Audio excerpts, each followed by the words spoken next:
discussing genres in fiction and how we're going to be using the idea of genre in our class. It's not going to be typically, adventure, classics, fantasy, stuff like that.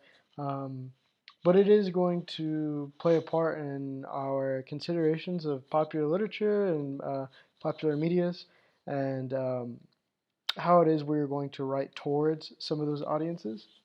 Um, this is a little meme that I thought was kind of funny that I found on the internet. It's conflict in literature, and it goes through different periods of examination. So classical, modern, and postmodern. I really love man versus author. Really great. So take a look at that. That's on the PowerPoint. Today's simple again, going over the writing exercises. We had a question on how to do discussion boards, which is something that I want to go over. I think you guys are doing a fabulous job with the discussion boards. I think that there might be something easier to facilitate. I apologize for right now the difficulty to get to the discussion boards. This is something new for me. Um, so yeah, I'll go ahead and go over it. I think you guys are doing a fabulous job with them. The newest discussion board is up for Cat Person. What I think that we should do, um, I saw that everyone kind of made their own threads for the discussion board. Maybe the easiest thing to do is to just reply to this question, and then I'll have you guys reply to each other's answers through the same thread. I think it might just be easier to look like that. So again, reply to mine, and then I'll have you guys reply to that reply. And I think that it would make it a little bit easier. Um, yeah.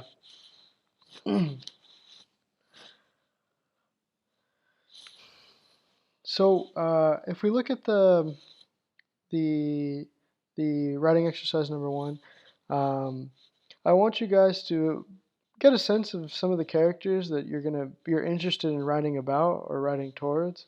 And really, all this exercise is doing is you're taking 15 minutes to write and brainstorm a specific character. Sit down and write interview questions with potential responses. Um, and examine whether your characters are quiet, they're quick, they're annoying. Write a conversation between you and your character, and let them tell a story between this conversation. And through this, I want you to figure out what the character wants, needs, loves, despises, fears, and hopes to see. So, again, just a quick prompt to really examine and see what these characters that you're currently kind of grappling with, how you could really build them into life and make them realistic. So I wanted to bring in this chart of all these different subgenres of fiction. We got environmental thrillers, we have supernatural thrillers, we have medical thrillers, we have mystery, we have noir, we have historical fantasy, weird fiction, comic fantasy. So all these different types of genres of fiction. Um, but we have to understand this doesn't really matter in great literature. Um, in contemporary American literature, there is always this blending of different genres and modalities. So while there's all these different subgenres like historical thriller or espionage, really great work that lasts long takes a lot of the tropes and characteristics of some of these fiction stories, and they really just implement them in their own ways. So they take existing inspiration and historical acts and transforms them. What I want you to do is that if you think that something in fiction is smartly done, right? I want you to look at formulas that exist for that subgenre of fiction and then implement them within your own work and change them, right? Um, and the thing is, while you're doing this, you're always in a constant state of play. Um, I think that like a good example of this, right, is like Twilight, where um, you know you have vampires that instead of getting injured and going out in the sun, they start gleaming, right? So and they get all sparkly and stuff, and that's a kind of a silly example, but she's blending different genres or modalities to really fit existing notions of what like the vampire or horror fiction genre should look like, right? An example of this is like Game of Thrones and Roman political life, right? So there's there's a lot of sort of commonalities and inspiration that's gleaned from just like historical texts um, from like Romans and stuff. You certainly read Cato the Younger and some of the more diplomatic characters in Game of Thrones. So they're taking just existing genres, existing modalities, so historical fantasy, and they're making it into just high slash epic fantasy, right? So um, really, all you're going to be doing is kind of stealing from other um, genres, to put it bluntly, and you're applying a new lens and transforming them. Um, that's what I mean by this is tropes and archetypes are the most important. Examine the tropes and the archetypes of the specific genre that you want to write in. So if you're interested in writing science fiction, what are some of the cliches that are part of science fiction? How could you steer away from them? What are the tropes? What are the popular tropes that are utilized in science fiction? How could you blend them and make them different, right? These are just questions that I'm posing for you because you've all expressed interest in writing this type of fiction. Um, yeah, so I have this scene from 2017's Get Out. This is a movie that had exceptional commentary, social commentary on like the racial divide here in the United States, but it was also a horror movie, right? So while it is very much like enthralled in like political activism, it is still a movie that blends horror elements into it. So it could be a psychological thriller, it could be a horror movie, it could be a film that deals strictly with American politics. It's a blend of all of those, right? And so this is something that this film does really well, and that the fiction that you're writing towards, right, whether it be genre fiction or realistic fiction, it should contain a blend of all these different elements. And um, doing that effectively is another story, but um, you know, you could get there by examining these different tropes and these different archetypes, right? This film, again, it analyzes those tropes like the jump scare, and it really kind of leans away from them. Um, so there, I mentioned this briefly in the beginning of our nonfiction class. We went over not six memos for the next millennium by Italo Calvino. This is really sort of the principles that he outlines, makes good fiction and good nonfiction work. Really, what just makes prose special, and their lightness, quickness, exactitude, visibility, and multiplicity. For today, we're going to be only going over two: lightness and quickness. This is the rough sketch that he had for six memos. You see that consistency, it's blanked out. He never got to finish consistency, so we only have an idea of what it is he wrote about. But we have pretty good ideas for the other five. Um, so lightness we discussed in poetry. You're removing weight from structures of story and from language, and you consider lightness a value rather than a defect, right? So what you're doing either thematically or through the language, you're including some type of lightness. I would like to counterpoint and say that weight is sometimes necessary within a work. Um, while you're talking about something serious, like there's a serious theme that you find is important, you do want to include some weight, right, in that story. Um, but I think that having prose that is clean, that is functional, that that uh, that has those aspects attached to them, it's really important. Um, Continuing off of that, um, I think that Calvino offers us a lens into the world of fiction that no other author really has. He states at the end, the images of lightness that I seek should not fade away like dreams dissolved by the realities of present and future, right? So the images that you include, they're going to be everlasting, right? And they should be simple and they should get to the point. And that's really what he's meaning with lightness, okay?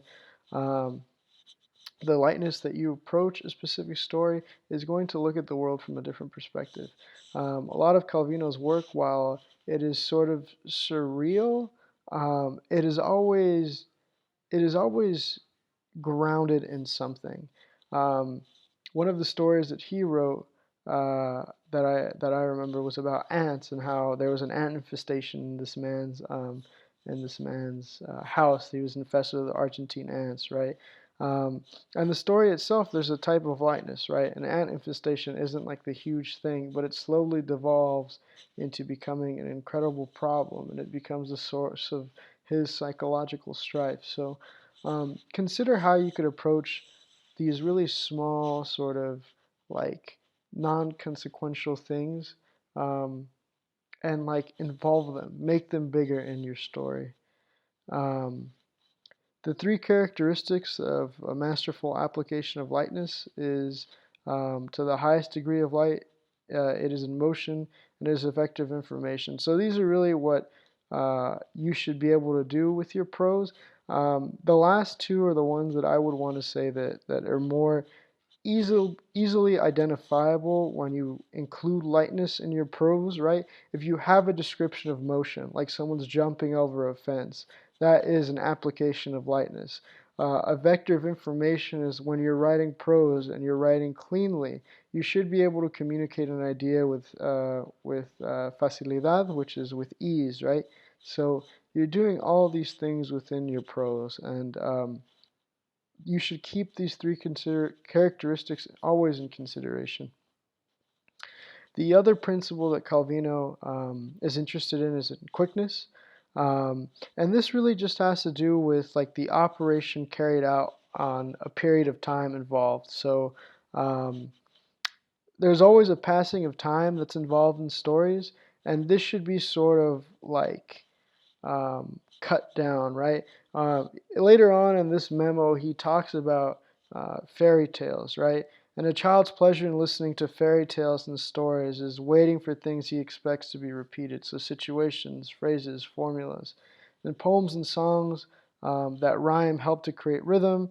And prose narrative, there are events that sort of create that same rhythm, right? So there's an expectation that occurs. There's a series of events that are consistent with one another, right? Um, and everything is necessary to function in a plot, but consider how the folktale in those large narratives, there's always an economy of expression, right? The most outlandish adventures are recounted with an eye fixed on the bare essentials, okay? So in stories, there's always a battle against time, and you don't want to delay that sort of possession or desire on the reader because that beauty or that moment is lost, right? If Sleeping Beauty was a 4 hour long movie, we wouldn't like it as much, right? So there's a quickness associated with it. Um, in the same way, think about like a longer movie, like Lord of the Rings was originally supposed to be a 9 hour film. They ended up cutting it in three different segments, right? Um, and even then, there's moments, right, where you could have been like, this is completely necessary. Um, this is just an idea of storytelling. I think that for me personally, I really enjoy how Italo Calvino writes, and I think that his modality and his type of storytelling is really beneficial for American literature, and it's something that I think is most widely practiced.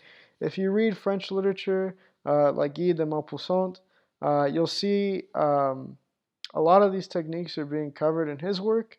Um, but for the most part, French literature isn't really concerned with an economy of expression. So, again, this is a very culturally specific type of writing and reading.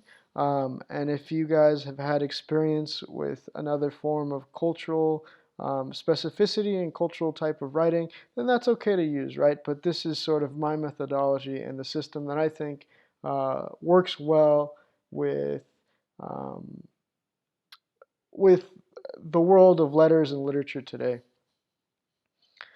These are discussion board questions for Cat Person. I went over the discussion board today, so please remember to do this. The discussion board will close at the end of Thursday by midnight, so go ahead and do that. And then your writing exercise 2, I want you to find a newspaper or news article, and I want you to just do a little bit of research on that article, and then with the research gathered, uh, begin your own story. It doesn't have to be something completely long, doesn't have to be anything finished. If you want to write a scene or just something very short, it could be, a 5 sentence story. I just want you to use something from the news and create something with it. I feel like there's so many things on the news that, like, if you type in Florida man on Google, you're gonna get a lot of crazy results, and I think that it's a source of inspiration, of constant inspiration. All right, so I hope you guys have a great day, and I hope that this was helpful. If you have any questions, please email me. Thank you.